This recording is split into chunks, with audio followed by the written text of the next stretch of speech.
Bonjour Dominique. Bonjour Ludivine. On se retrouve pour une nouvelle investigation. Oui, Alors si tu es prête, je te laisse fermer les yeux. c'est bon, je suis prête. Et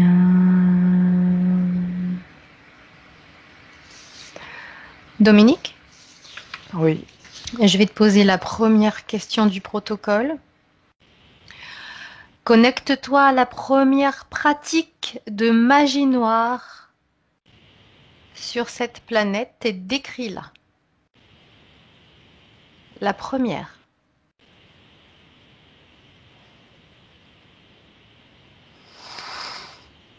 je vois ce qu'on appelait une sorcière à l'époque, Mhm. euh,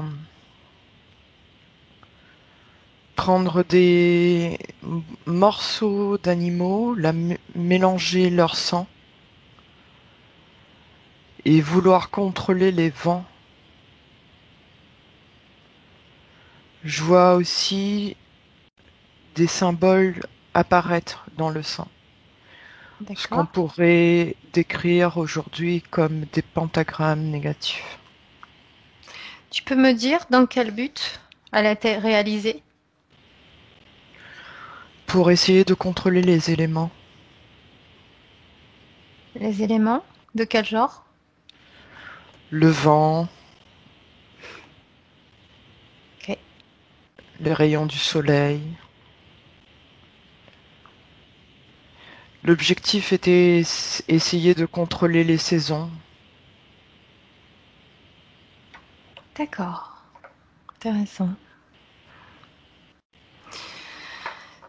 Les principales demandes de magie noire perpétrées dans le passé diffèrent-elles de celles faites aujourd'hui? Non, pas vraiment. Il y a à peu près les mêmes outils qui sont employés, les mêmes buts euh, au final. La manipulation des gens, la manipulation des moments aussi à travers le temps. Dans l'ici et maintenant, il y a-t-il des cultures ou des zones géographiques plus habituées à l'utilisation des pratiques occultes ésotériques de la magie noire? Oui, non ou partiellement? Partiellement. Partiellement. De quoi dépend-il? Euh, C'est-à-dire quand tu poses la question de quoi dépend-il? Pourquoi y a-t-il des zones géographiques plus habituées à l'utilisation des pratiques occultes? Ok. De ce que je vois, c'est plus par rapport à l'histoire de chaque peuple. Mhm. L'histoire étant différente dans chaque enfin dans chaque peuple, plutôt. euh, L'impact sera moins puissant selon les zones géographiques. C'est pour ça que j'ai répondu partiellement. D'accord. Ok. Dominique, y a-t-il des figures ou des symboles liés aux pratiques de magie noire? Oui, le symbole, par exemple, de les statues et figurines sataniques sont liées véritablement aux pratiques de magie noire. Un pentagramme inversé est lié fortement à de la magie noire. La glace est liée à de la magie noire et le sang. D'accord. Quels sont les plus utilisés dans diverses cultures? Les pentagrammes et le sang. D'accord. Y a-t-il des symboles qui n'ont jamais été révélés?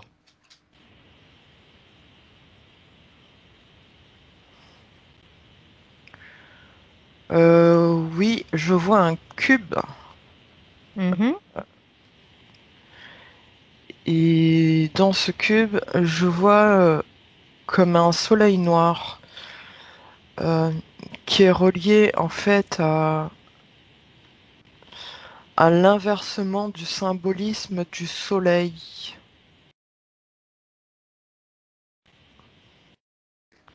Le soleil représentant la lumière éclairée sur l'homme. Mhm. Si on met un soleil noir dans un cube, cela enferme le soleil de la personne. Ok, d'accord. Tu vois autre chose? Non, pas pour l'instant. Mhm. Quel dommage la magie noire peut-elle faire à une personne?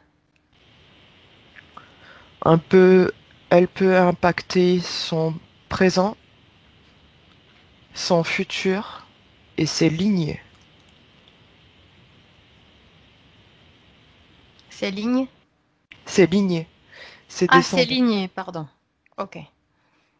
Et ces lignées. Ok.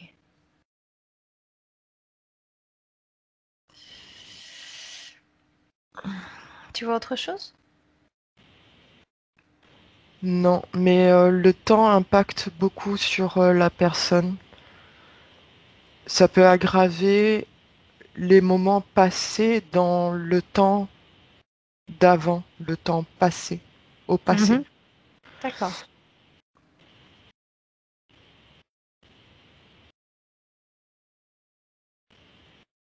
En fait, ce qui a déjà été écrit peut être rectifié, mais encore en plus, avec plus de négativité, en fait.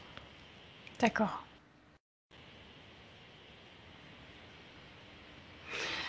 Laquelle des entités les plus récurrentes peut être rappelée par la magie noire? Laquelle des entités les plus récurrentes?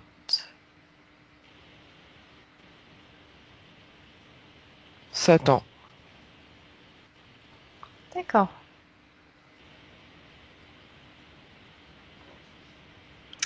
Quelles conditions sont nécessaires pour qu'un magicien puisse exercer la magie noire?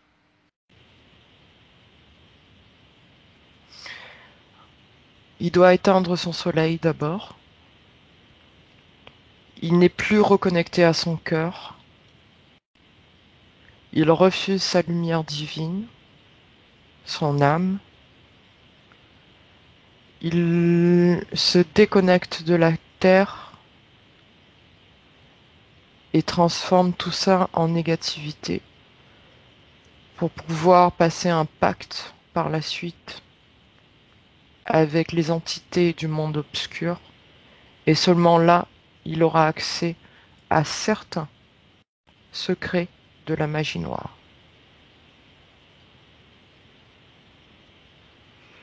Ok.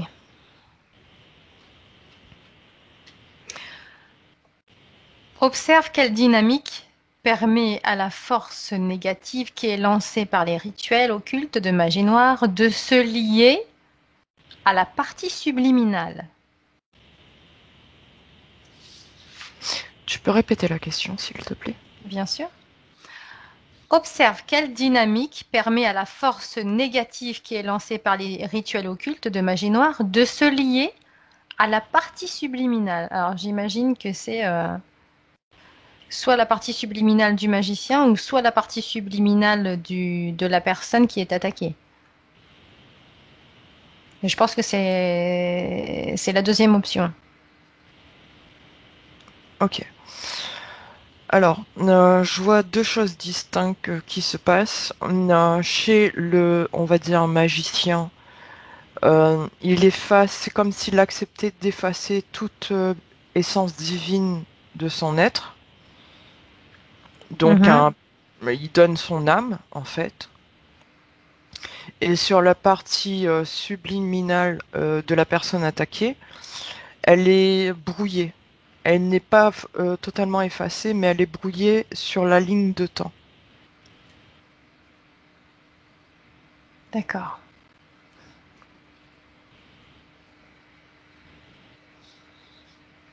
Est-ce que tu vois autre chose? Non, mais je dirais que c'est celui qui fait, entre parenthèses, le magicien qui est dans un cas où il a plus à perdre que à gagner, comparé à la personne qui a attaqué. D'accord. Parce qu'il s'efface totalement sur la ligne du temps, comparé à la personne qui, elle, est attaquée et brouillée sur la ligne du temps. D'accord. Quels remèdes sont les plus efficaces pour devenir immunisé contre l'attaque de la magie noire? L'eau, les plantes, les arbres, les racines des arbres, pour être précise. Mhm. S'asseoir au pied d'un arbre, par exemple, va mieux, on va plus se connecter avec les racines. Et l'énergie de Gaïa apporte la purification dans le corps physique. Sur la partie subliminale, l'eau et les plantes vont agir, donc la ligne de temps sera moins brouillée. Tu veux autre chose?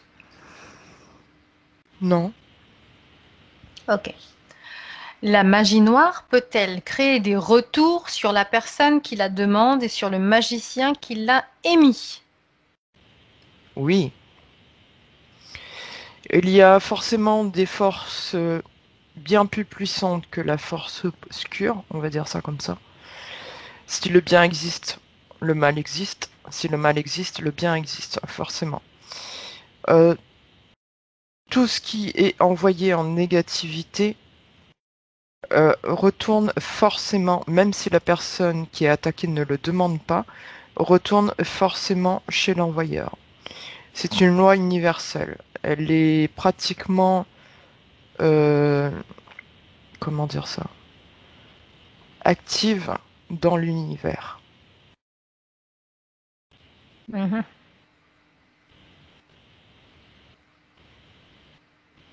D'accord.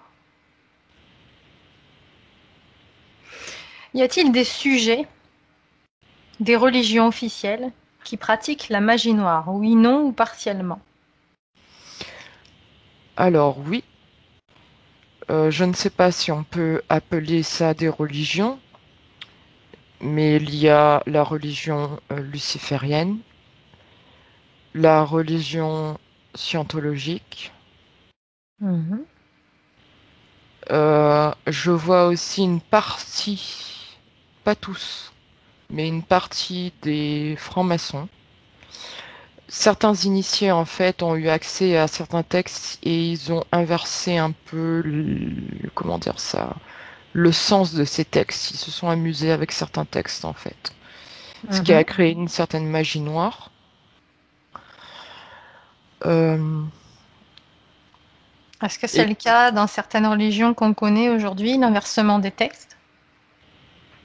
oui, dans le christianisme, je vois par exemple le symbolisme de la croix sur l'inverse.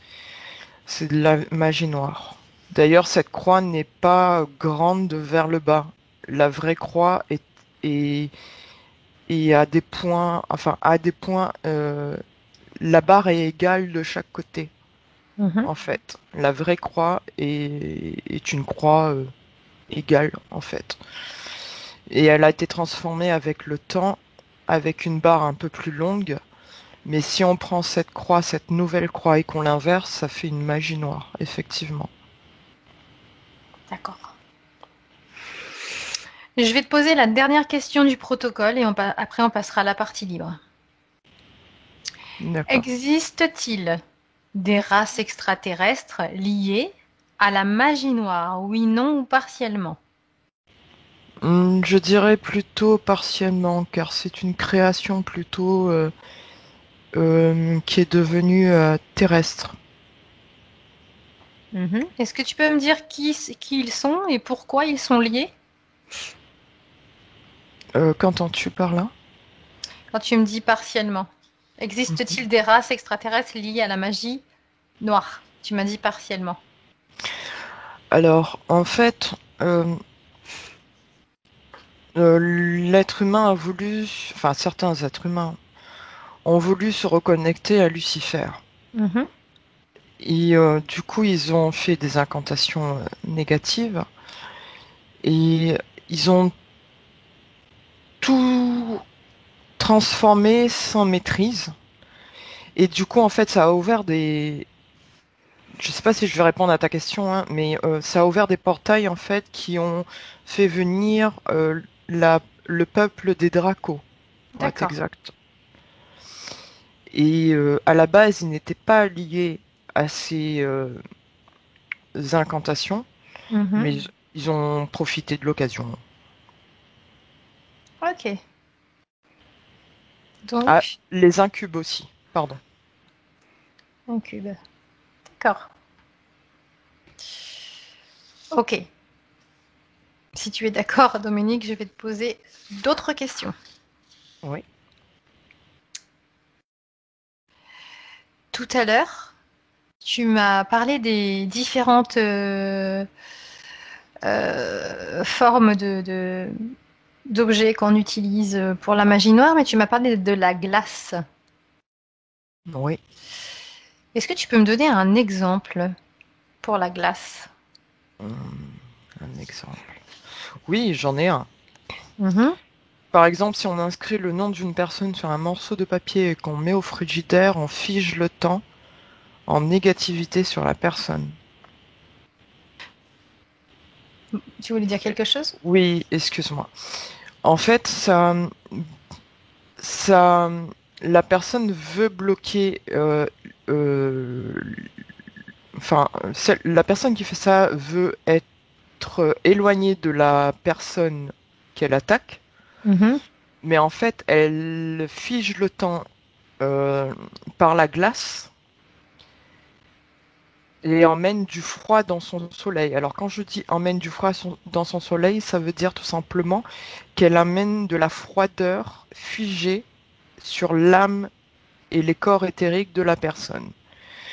Ce qui implique que la personne est brouillée non seulement dans le temps, mais aussi pour son futur. Euh, Ce qui implique pour la personne qui le fait qu'elle se brouille elle-même au présent, au passé, au futur, mais aussi pour l'éternité. Il faut savoir que le froid comparé à la chaleur est très très très puissant. Euh, je vois comme des fils de connexion qui se font moins avec les corps éthériques du coup de la personne qui le fait. Mhm. En fait, c'est une sorte de propre condamnation. C'est une pratique qui s'est beaucoup fait et qui se pratique encore. Mais c'est vraiment, c'est l'une des nouvelles pratiques en fait, d'utiliser les éléments. Ça reste une utilisation d'un élément. Il faut savoir que chaque élément a un esprit, donc utiliser le feu, l'eau, l'air ou le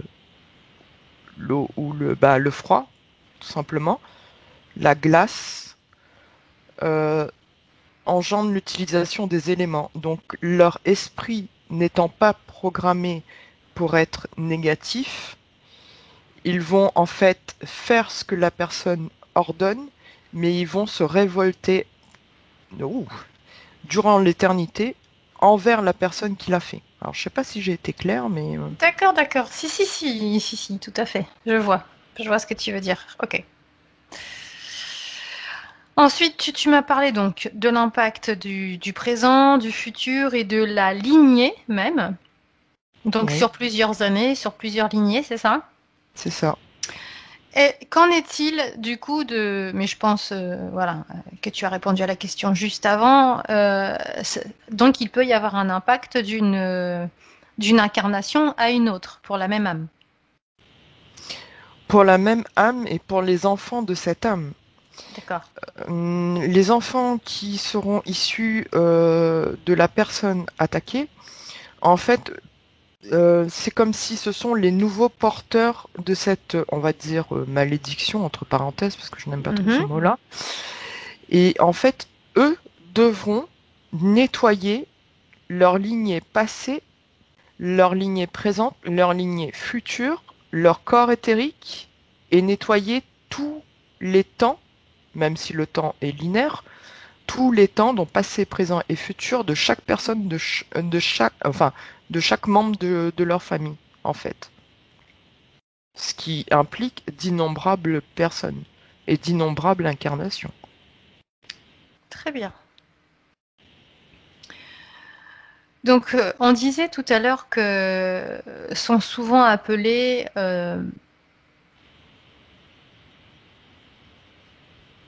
des figures liées à la magie noire, comme Satan. Mhm. Je veux que tu me cherches une scène dans le présent où il y a un appel. Tu me dis quand tu y es.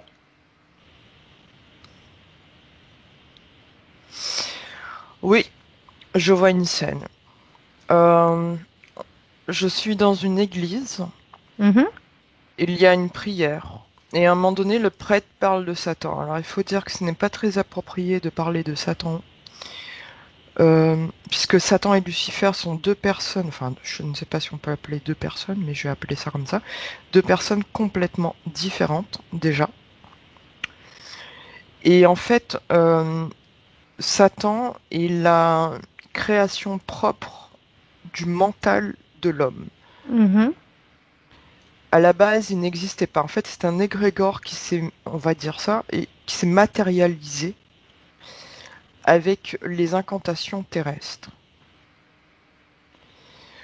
Il est, il s'est mêlé à l'ombre, aux Mhm. créatures de l'ombre, enfin celles qui servent l'ombre, du moins, et il est devenu leur, entre parenthèses, chef, avec le temps. Et de ce que je vois, lorsque le prêtre parle de Satan, en fait, ça le donne du pouvoir éthérique. Ça lui donne de l'énergie. D'accord. La plus belle façon de d'éloigner Satan serait de lui envoyer tout simplement du pardon.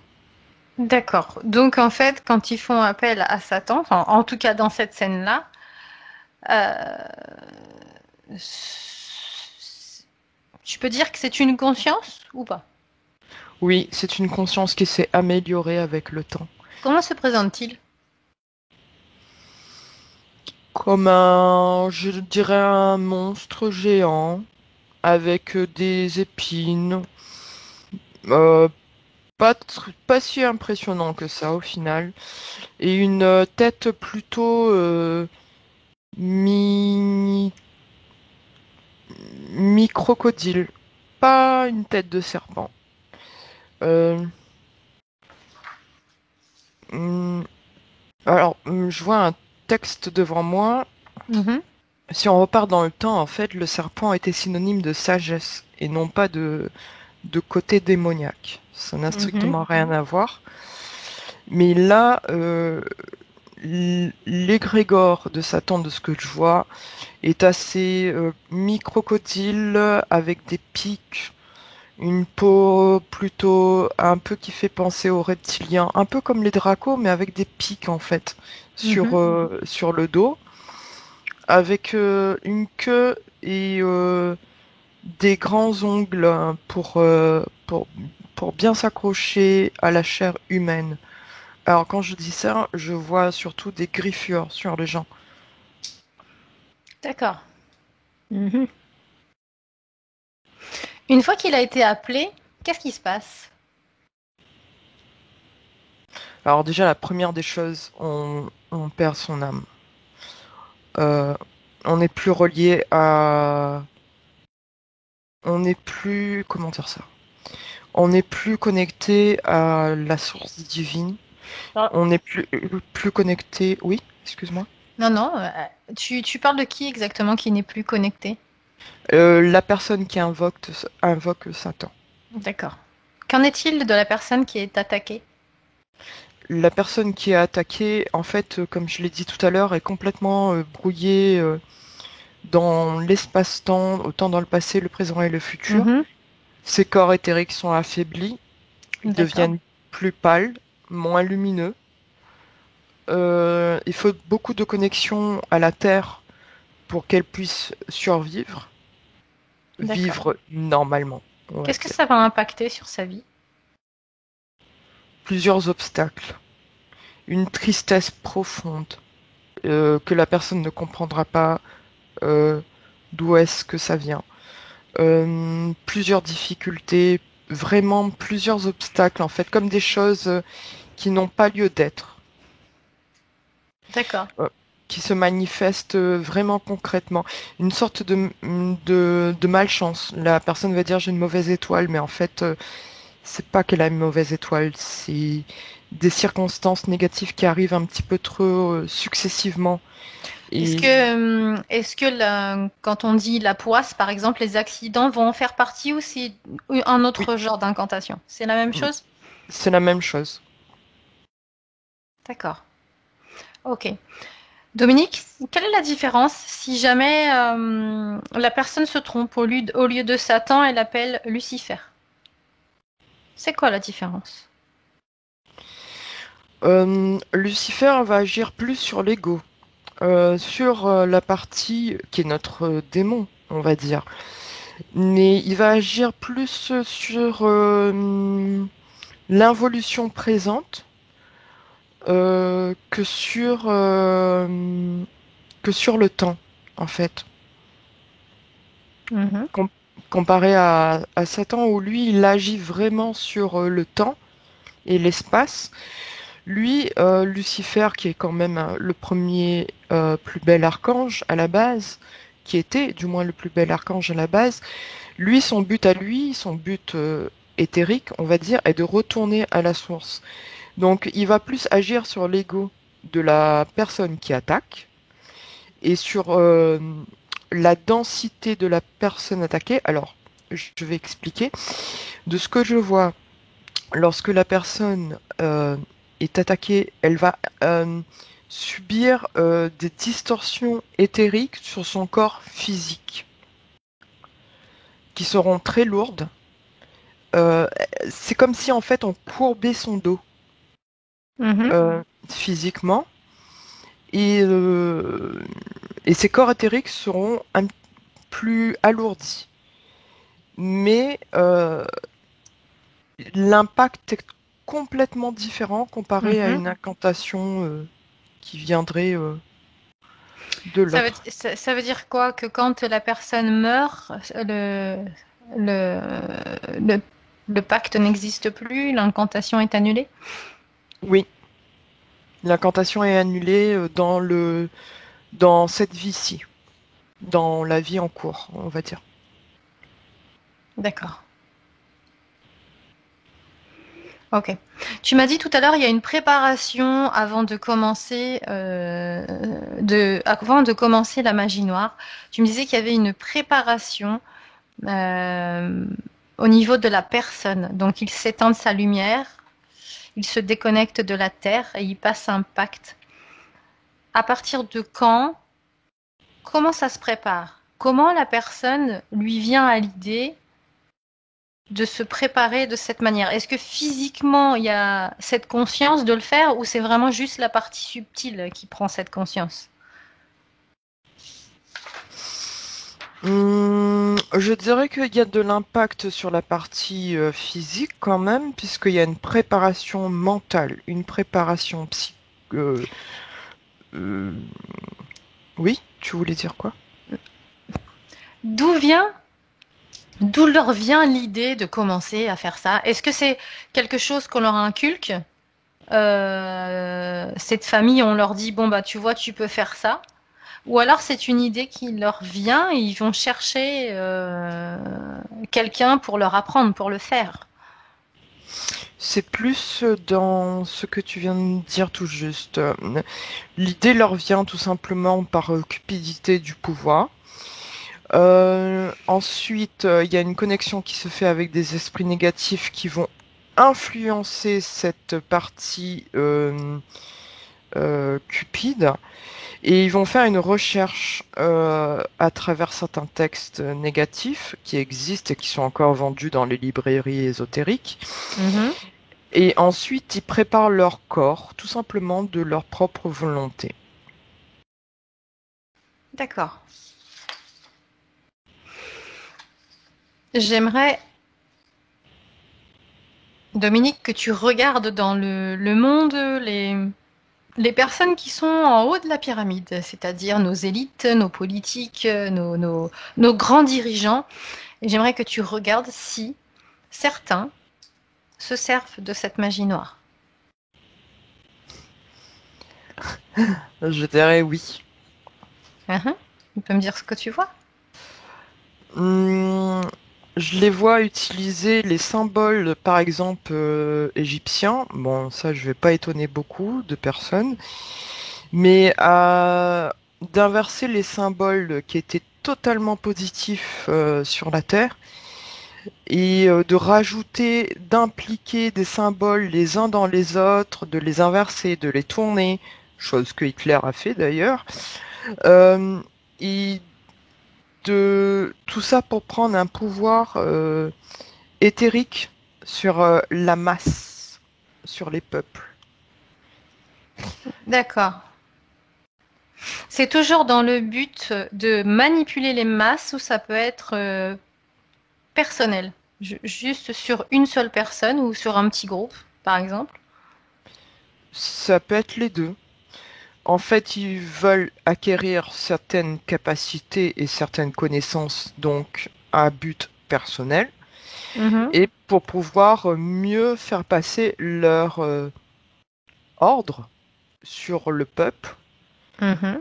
à travers des symboles, incantations, voire même des jours spécifiques et des heures spécifiques lors de leur discours, par exemple. D'accord. Alors, j'aimerais que tu ailles à une scène où ils utilisent le sang maintenant.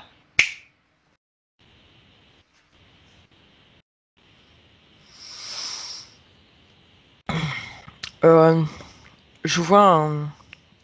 C'est pas un puits, je sais pas, je sais plus, un trou de mémoire là, je sais plus comment ça s'appelle, une sorte de vase mais en pierre en fait. Mhm, Je vois du sang dedans et je vois des membres du Ku Klux Klan tout autour de ce monument. Euh, et en fait, il y a une flamme euh, assez bizarre, transparente, qui sort de ce sang et ils envoient ça sur la Terre directement mhm. Dans quel but? pour éliminer les faibles, soi-disant. Comment ça se traduit sur les faibles? Physiquement, comment ça se traduit? La maladie, Ok. euh, des problèmes de... Je vois quelqu'un qui s'étouffe, Mhm. euh, des problèmes de respiration, euh, des problèmes de coordination entre les organes vitaux chez une personne. Un cerveau moins connecté à la liberté, le Mhm. sens de la liberté, on va dire. Euh, D'accord. À qui appartient ce sang qu'ils ont utilisé? hmm, c'est pas joli ce que je vois. Dis-moi ce que tu vois. Je vois des enfants, D'accord. des bébés et des enfants. Ok. Les orphelins, beaucoup utilisés. D'accord. Ok. Dominique, déconnecte-toi de ces images maintenant. Respire. Respire profondément. Reviens à tes énergies. Ça va? Ça va. Ok. Dominique, maintenant que j'aimerais que tu regardes quand un Draco est attiré par ces énergies de magie noire. Qu'est-ce qui l'attire exactement dans ses pratiques? De faire d'amadouer en fait ceux qui pratiquent ce genre d'incantation et de les amener avec lui dans le futur pour en faire de futurs dracos. Ah, de quelle manière ils pourraient en faire de futurs dracos? Ils n'ont pas le même ADN? Tout simplement, les personnes qui partent dans ce genre de chemin, on va dire, au bout de leur vie, lorsqu'ils vont mourir, ils deviendront des dracos. Mhm. C'est ce que je vois. Ils font quoi d'autre? De quoi profitent-ils quand une personne est attaquée par la magie noire? Ah, ils profitent des énergies de la personne qui a fait les incantations, de la personne qui a attaqué, de l'énergie de toutes les lignées, de l'énergie du temps aussi, qui est complètement restructurée, si je peux dire ça comme ça, puisqu'elle est restructurée négativement, du coup. De quelle énergie ils se servent exactement? Euh, euh, la, L'énergie vitale et subtile des personnes, mélangée à l'espace-temps, en fait, ça les amplifie en vitalité. D'accord. Ok. Déconnecte-toi de cette scène maintenant, Dominique. Dominique, j'aimerais que tu regardes une scène où la personne est attaquée, mais ne, ne répond pas du tout à cette attaque, comme si elle ne pouvait pas être touchée. Cherche cette personne. Elle n'est pas touchée, ça ne lui fait absolument rien.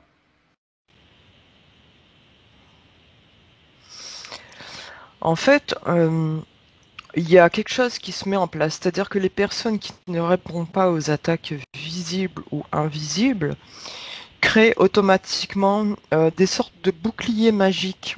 Euh, Mhm. c'est comme si la force de l'univers, en fait, va envoyer du moins des énergies, donc des informations à cette personne. Donc la personne va sentir qu'il y a des choses qui clochent. Et en fait, elle va instinctivement déployer des boucliers invisibles autour d'elle, comme des sortes de talismans, je dirais, Mhm. automatiquement autour d'elle. Et, euh, et en fait, ça réduit l'impact. D'accord, mais à quel moment elle va le sentir? Est-ce que c'est parce que le temps est disproportionné quand la magie est mise en place? Comment ça se passe? À quel moment elle le sent, cette attaque? Elle va plutôt le sentir, oui, dans le temps et physiquement. Elle va sentir l'intention de l'attaque ou l'attaque en elle-même? L'attaque. L'attaque. Elle a le temps d'installer ce bouclier avant d'être attaquée? Non. Par contre, les boucliers vont s'enclencher après l'attaque. Donc l'attaque L'attaque a lieu, a eu lieu. oui. La personne va enclencher naturellement des boucliers, mais le reste de l'énergie d'attaque, puisqu'il y a un reste en fait, je vois, il y a toute la force de l'attaque en fait n'est pas employée, Mhm. n'est pas n'est pas dirigée amplement tout de suite sur la personne. C'est comme des vagues en fait qui arrivent. Il y a la première vague, la première attaque. Ensuite, la personne va sentir que ça ne va pas. Il y a une deuxième vague, je vois, qui arrive. Mhm. La personne enclenche des boucliers. Si elle ne répond pas, je précise bien, si elle ne répond pas à l'attaque, d'où l'importance de ne pas répondre aux attaques. Et ensuite, il y a d'autres vagues qui arrivent.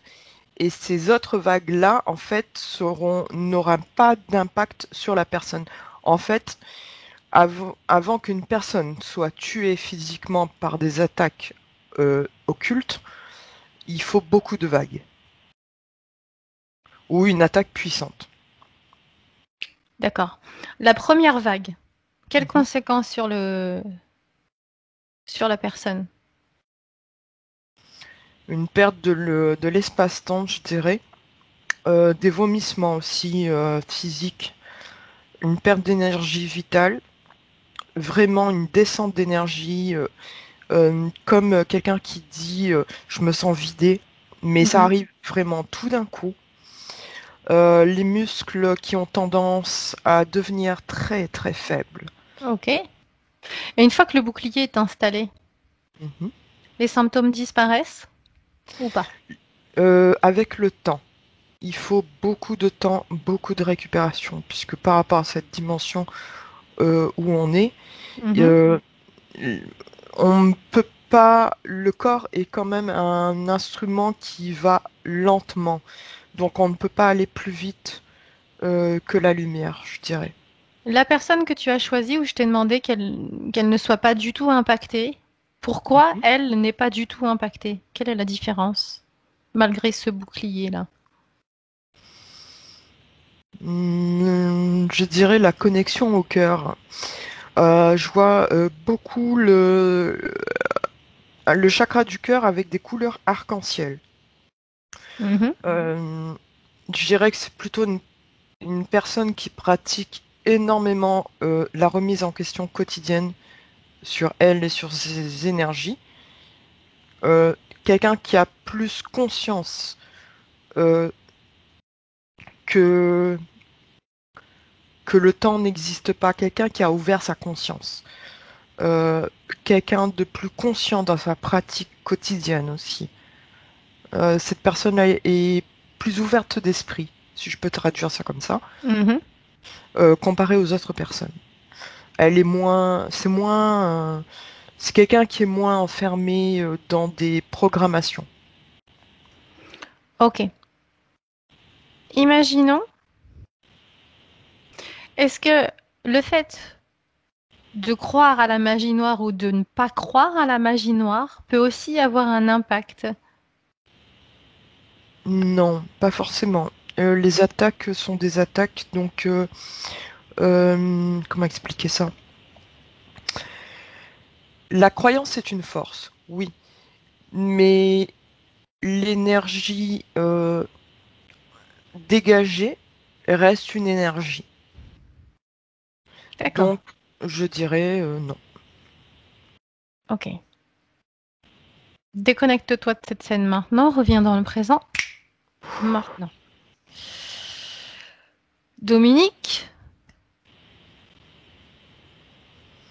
je Oui. veux que tu prennes une personne qui est totalement consciente de son pouvoir créateur, de sa lumière divine.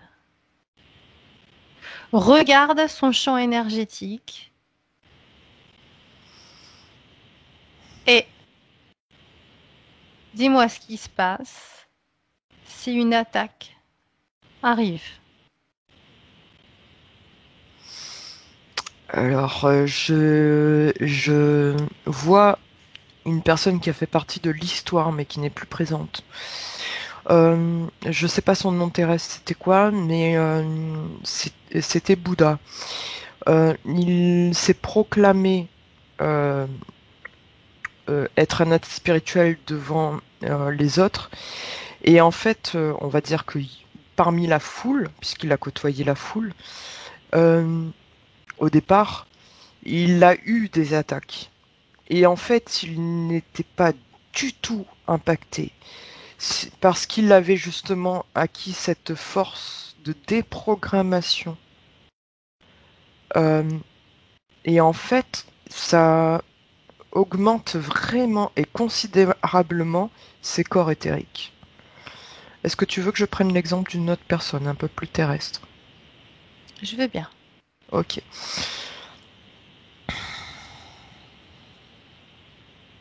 Ok, j'y suis. Alors, c'est une femme qui travaille dans un bureau, vraiment normal. Euh, Elle a beau avoir un travail de bureau, et en fait, c'est quelqu'un de très très libre. Donc je dirais, il y a toujours cette notion de liberté. Une personne libre d'esprit, qui n'est pas forcément croyante. Je ne la vois pas d'avoir de pratique religieuse, donc aucune programmation religieuse, aucune attache religieuse. Et en fait, elle a un aura au niveau de son chakra coronal, c'est blanc, mais un blanc immaculé. C'est, pour l'instant, j'ai Mhm. pas vu ça. Et elle est connectée directement à la source, en fait, mais sans le savoir. C'est-à-dire que physiquement, elle sait, elle se sent libre. Euh, Elle n'a pas d'attache religieuse Mhm. et en fait, elle ne le sait pas, mais elle est directement du coup connectée à la source. D'accord. Mais dis-moi, Mhm, en regardant tous ces exemples, alors tu vas me dire si je me trompe ou pas, mhm. mais à un moment donné, est-ce que la partie subtile ne donne pas une autorisation pour que ces vagues d'énergie noire puissent avoir un impact? Si. En fait, de ce que je vois, la créature, le corps physique, donnant une autorisation inconsciente, donc inconsciente, va influencer la partie subtile. C'est comme si la partie subtile, en fait, se résignait au corps physique. Mhm. Euh, c'est ce que je vois. Donc je répondrai oui à ta question. Ok. Bien, Dominique, je n'ai plus de questions à te poser. Donc je te fais rentrer à la maison en comptant de 1 à 3. Benvenuto a questo nuovo video di Disclosures. Oggi parliamo della cosiddetta sessione di ipnosi investigativa. In realtà non esiste una sessione di ipnosi investigativa. Non che non si possa fare investigazione di ipnosi, però è che non esiste una sola sessione di ipnosi per dire si è fatta investigazione, per prendere quell'informazione come buona. Perché? Sappiamo intanto che l'informazione che arriva in ipnosi è molto contaminata, la percentuale di inquinamento dell'informazione è altissima.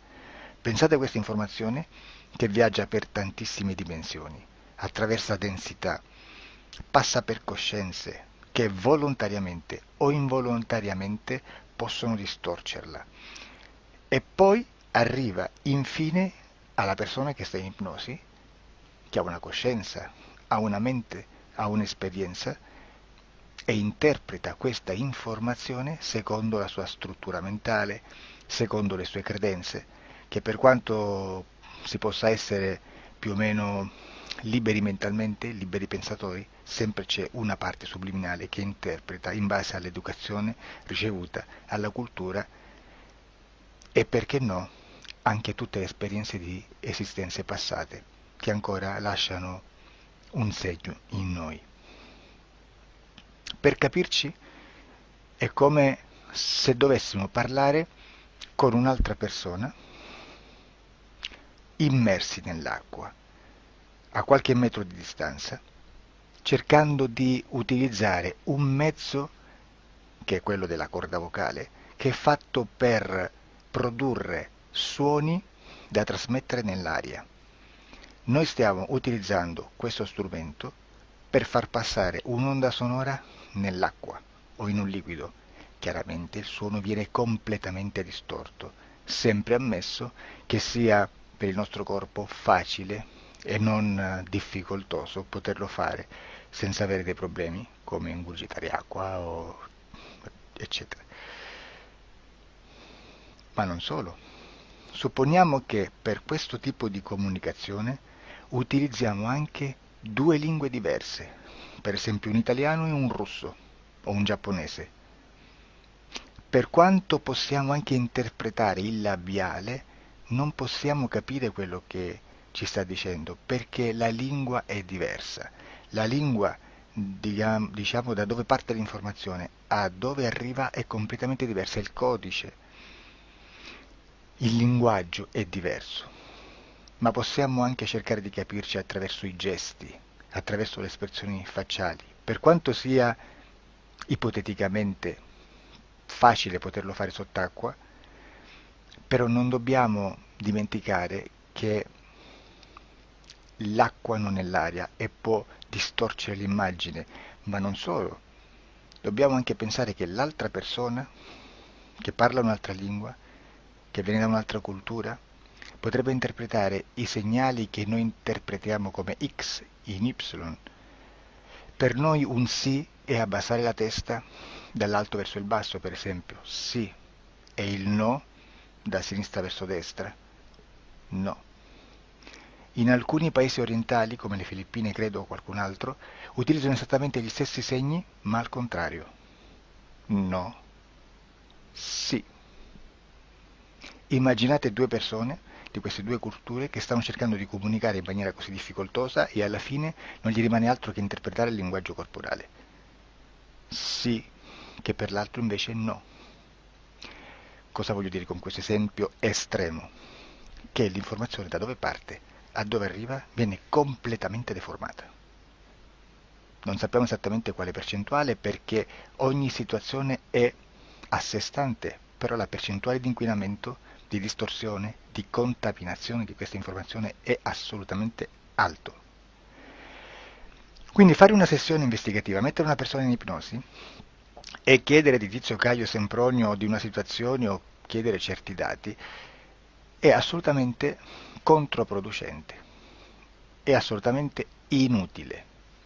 Quindi vi chiederete cosa fate allora voi quando fate ipnosi, quando fate delle domande, quando cercate delle risposte e con queste informazioni che vi arrivano lavorate sulla situazione esoterica del cliente. Beh, non facciamo altro che recuperare questa informazione solamente per arrivare al problema del cliente e poi lavorarci.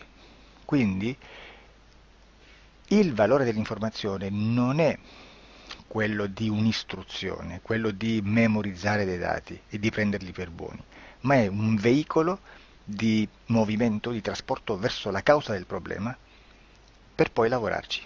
Quindi lo scopo di questo tipo di informazione che si prende dalla singola sessione è completamente un altro. Come si fa quindi? Investigazione in ipnosi. Il lavoro non è semplice, il lavoro è lungo, difficoltoso, stancante.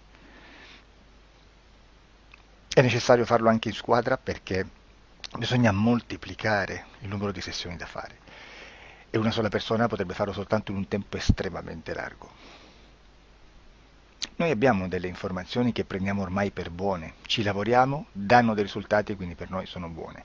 E come abbiamo fatto ad avere queste informazioni? Per esempio, come facciamo a sapere che un extraterrestre chiamato il cosiddetto grigio è più o meno alto X, poi ci sono magari quelli anche un po' più alti, ma hanno un corpo strano, hanno una pelle grigio-verde, hanno degli occhi grandi a mandorla neri, senza una pupilla visibile, non hanno quasi bocca né naso né orecchie, hanno soltanto delle fessure, non hanno organi genitali, hanno degli arti molto più lunghi rispetto alla proporzione che potrebbe avere il corpo umano, e di solito hanno meno dita delle 5 del corpo umano, eccetera, eccetera, eccetera. O se no prendiamo un altro tipo di essere che possiamo incontrare in ipnosi, come facciamo a dire che hanno delle somiglianze con i rettili, gli animali rettili terrestri o gli animali, gli invertebrati, gli insetti terrestri?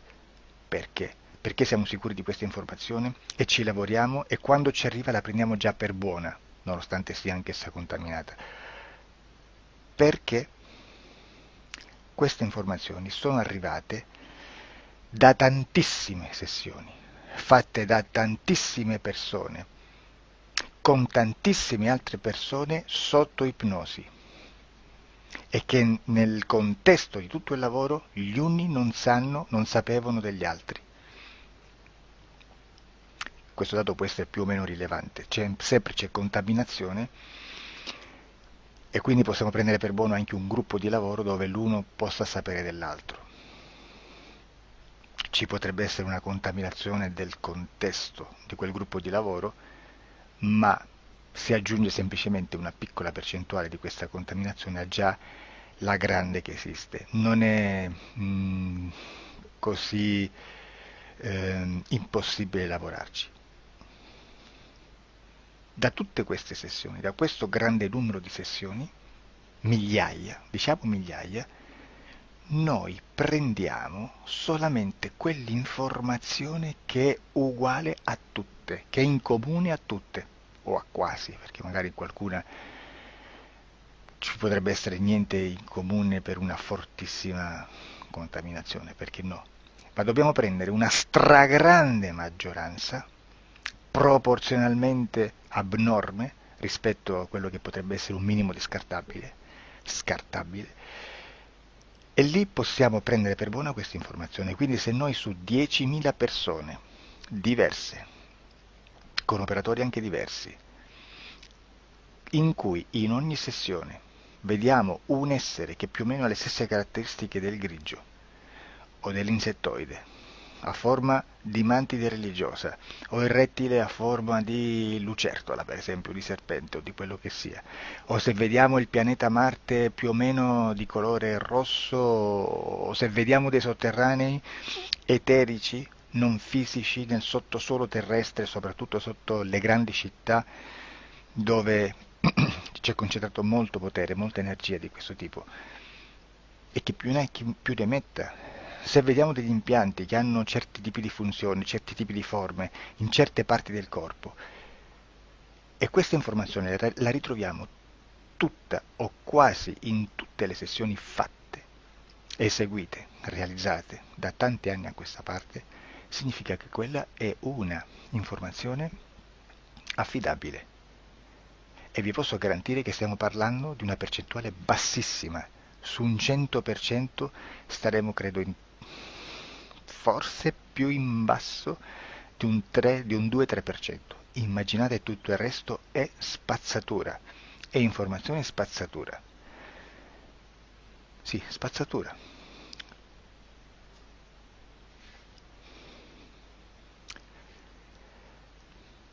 C'è anche un'altra cosa da dire. Supponiamo che un operatore faccia un'ipnosi e voglia andare a vedere cosa fa Tizio, cosa fa Caio, cosa fa Sempronio. Arrivano delle informazioni e si dice che Tizio è biondo, Caio è zoppo e Sempronio è uno sportivo. Intanto già abbiamo detto che una sessione soltanto non serve, d'accordo? Ma poi c'è da dire che una coscienza, un essere, in ambiente subliminale, la sua parte subliminale potrebbe non dare autorizzazione a questa fuoriuscita di informazioni. Mi potreste dire, e allora tu quando chiedi agli esseri cosa fanno, cosa non fanno? Beh, intanto la prendo sempre con le pinze, perché abbiamo sempre detto che tutto è molto contaminato e mi serve solo per dirigermi da una parte. Ma c'è anche da dire che se un essere interferisce con l'altro, ha aperto un canale di comunicazione a cui non può ovviare, a meno che non lo recida, non lo annulli. Quindi quando io faccio la domanda a un essere, se lo faccio attraverso l'interferito, mi arriva l'informazione per un canale aperto che sottostà alla volontà dell'interferito. Sulla volontà dell'interferito parleremo in un prossimo video disclosures. Però, se io voglio fare un'investigazione sopra Tizio, Caio e Sempronio, che non hanno nessun collegamento, nessuna interazione e nessuna interferenza con il soggetto con cui io sto realizzando l'ipnosi, non è detto che mi arrivi questa informazione. Assolutamente. Potrebbe esserci completamente un muro. Come potrebbe esserci informazioni, perché quell'altra parte potrebbe autorizzare comunque. Ma non è detto. E comunque quando ci arrivano informazioni, in una situazione di non interferenza o non interazione, non possiamo sapere esattamente se sono informazioni che ha autorizzato la parte subliminale dell'altra persona o dell'altro essere, o qualche altro essere, qualche altra entità furba, approfitta della situazione, osserva quello che sta succedendo, si mette in mezzo, si fa passare per l'altro e dà informazioni, ovviamente distorte, prima perché non è detto che debba conoscerle, e anche se fosse potrebbe manipolarle a sua volontà e a suo vantaggio. E quindi immaginate che situazione ridicola ci si viene a trovare, in quale situazione ridicola ci si viene a trovare in questi casi. Da qui si vede quando un operatore riesce a utilizzare l'informazione in ipnosi come per lavorare su un soggetto. Da qui l'osservatore attento delle sessioni di ipnosi riesce a capire se quell'ipnosi è un'ipnosi affidabile, un'ipnosi con un livello di informazione certa, con una alta percentuale di informazione certa. Non vi nascondo che in futuro potrei anche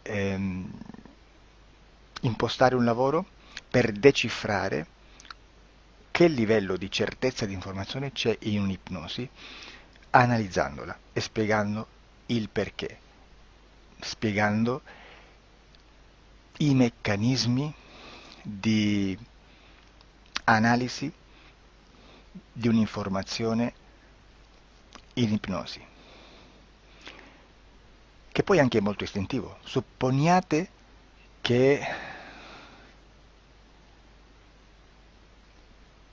che dobbiamo cercare un'informazione su internet, per esempio un fatto di cronaca. Voi preferite mettervi su un sito ufficiale? A caso. L'ANSA in Italia, ADN Kronos, qualche telegiornale che per quanto possano manipolare l'informazione ad alti livelli, comunque possiamo dare affidabile la fonte dell'informazione che viene trasmessa. Non possono trasmettere una bufala sicuramente. Verrà sicuramente manipolata ad altri livelli. Ne parleremo in altri video, ma a livello base la fonte è certa. Sicuramente non andrete a cercare questa informazione sul primo sito, il primo blog che vi passa davanti e magari c'ha 4 followers. Perché? Perché non vi dà nessuna garanzia della certezza della fonte.